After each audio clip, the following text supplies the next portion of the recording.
fabled Sonic Frontiers Prologue short featuring everyone's favorite red echidna Knuckles has finally dropped, and boy did this short subvert everyone's expectations. Sega releasing animated shorts that tie into the games is nothing new by this point. They've been doing this since Sonic Mania in 2017, and if we truly want to be accurate, 2008 Sonic Unleashed Night of the Werewolf short film. But unlike these shorts that are mostly non-canon and only implied to take place in the in-game universe, this animation serves as a prequel story, giving us an insight on how Knuckles ended up on the Starfall Islands. If you're watching this video, you've most likely seen the short by now, and if you haven't, pause this video right now, go and watch that short and come back and finish this one. Otherwise, you're not gonna get the full experience, my guy, so yeah, go do that. Alright, here's a quick summarization of the short. We start on Angel Island. Knuckles is monologuing like how he used to in the adventure games, only this time he doesn't sound like the same bumbling buffoon we've been seeing for the previous decade. He ponders to himself about his duty to protect the Master Emerald and why he was chosen as the Guardian. Then we see a flashback of the Echidna tribe and Tikal, summarizing the events that led to Chaos's inception from Sonic Adventure. We see Knuckles' daily exploration of the island, seeing how he interacts with the wildlife living on the island, including Chow, and we see him pick up something that looks like a Coco mask, or at least I hope it is. More on that later. He also picks up what looks like a puzzle gear from the rubble. As he stumbles into the secret room never before seen on Sky Sanctuary and places the gear into the shrine, he is then teleported to an unknown location. Thinking this is another of Eggman's schemes, Knuckles shouts out for him to show himself. But to his surprise, he's surrounded by strange sentient machines, and one of the coolest animated fights in Sonic history then breaks out.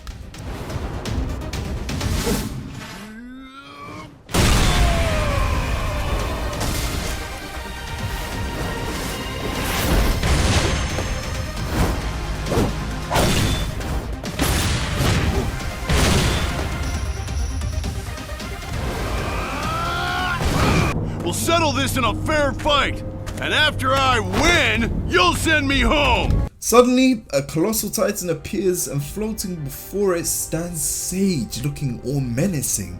Before Knuckles can do anything else, there's a massive flash of bright light, and he finds himself trapped in a new unknown location. And this is how we find him on Iris Island. If you want to find out what happens to Knuckles next, you the player will have to explore as Sonic and rescue Knuckles yourself. As prologues go, that is one of the most solid introductions to a game I've ever seen. Peak fiction. GOAT. Raw. Fire. This isn't even the main intro, it's literally a side story showing us how Knuckles came to be trapped on Iris Island. But they went hard. This kind of anime quality, by the same studio that did Sonic Origins as well by the way, is exactly what I need for a new Sonic show ASAP. Prime seems good so far, but I'll trade it in a heartbeat for something animated and produced exactly like this. Let's talk about Knuckles real quick. He's no longer a meathead and actually seems like a three-dimensional character again. He sounds stoic, badass, and the new VA is the icing on the cake. Yeah, I miss Travis. And Dave B. Mitchell has technically been voicing Knuckles since Team Sonic Racing, so he's not even new anymore, but something has definitely changed. He sounds solid and really fits the character now instead of sounding like a high school jock. Go up! Thanks, buddy! You can't beat me, Vector! What am I doing? I'm bringing up the rear, guys! Out of my way! Sweet! Easy there, Amy! Sick paint job! I watch over the Master Emerald and every living thing here. That is to say, all the plants and animals. Any other kind of civilization has long since disappeared from the island. I guess that's what good voice direction and even better writing does to a motherfucker. Although this is supposed to be the Sonic franchise's redemption arc, it seems like Knuckles is the most benefiting from recent media, because his characterization has resumed back to being a badass with a heart of gold, who's a bit too quick to trust others, instead of being a muscular meathead who would send thousands to their deaths due to a half-baked plan that sounded like a 5-year-old made it. I'm calling it Operation Big Wave. Who cares what it's called? What's important is to have a well-thought-out strategy. I thought up this strategy in about a minute and a half. 80% of our forces have been wiped out, and we've lost contact with the rest. Oh, Sonic Forces, I have a bone to pick with you. But that's for another video. There are a couple of things that jumped out to me when rewatching the prologue for the 500th time looking for Easter eggs and Let's start with the most obvious. I saw them. You saw them, even my grandma saw them. It seems Sega is starting to really embrace Chow again, because after we didn't hear from these critters for a while, they've started popping up again in a lot of side media, including spin-off games, comics and animation. It never actually occurred to me that they'd be Chow living in Sky Sanctuary, even though Angel Island was the canonical birthplace of these lovable goofballs. Please Sega, give us a Chow garden. You know we want it. Now, this next one was subtle and would go right over most people's heads unless you played the lore of Sonic Adventure, but you can literally see the spirit of Tikal watching over the island and its inhabitants, appearing in the same floating red ball form as she did in Sonic Adventure. They even added the exact same sound effects, which was a really nice touch. I'm so happy to see the games embracing the adventure lore again, making the timeline feel more cohesive instead of a series of soft reboots. They remembered Knuckles can glide and climb. This shot is so raw. I don't need to say any more about this. Just peak Knuckles right here. I mean, this is also peak Knuckles. Heck, this entire thing is peak. Ian Flynn and Tyson Hess. You guys have been cooking heavily, and it seems like our Sonic fans are about to feast. Chai, is that a Coco mask or a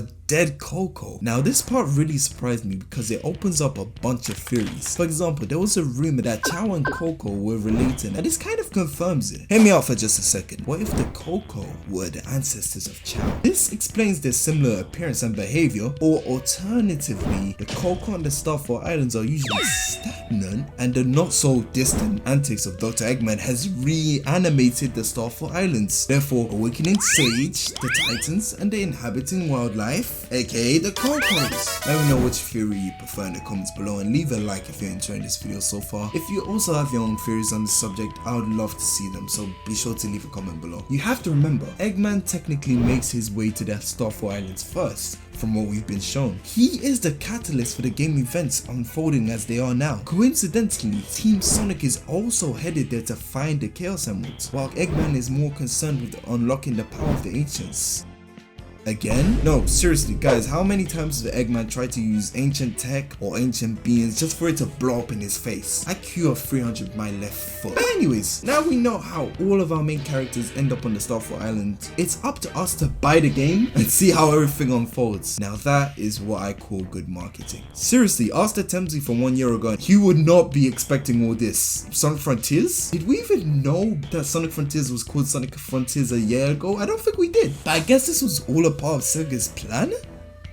All I can say now is that I'm confident that Sonic has officially found his footing again, especially in the mainline games thanks to Sonic Frontiers. The level of love and effort put into this animated shorts, it's a clear indicator of that. It feels like we're finally returning to the serious heavy stories with actual stakes and emotion instead of Saturday morning cartoon kiddie nonsense. I'm really looking forward to the surprises that Sonic Team has in store for us when the game releases on the 8th of November, and I hope you guys will join me because I am live streaming that joint. K1. We finally have passionate people that actually care about our favorite blue rodent. Writing, designing, animating peak fiction instead of making baldy nosehair jokes for the gajillionth time. And I know I'm beating a dead horse, but I'll never let it slide. The 2010s absolutely sucked for Sonic. In fact, I made a whole video on it. You should go watch it. Like now. I'm not suggesting go watch that. But that's all from me for now. Temzy out. Peace.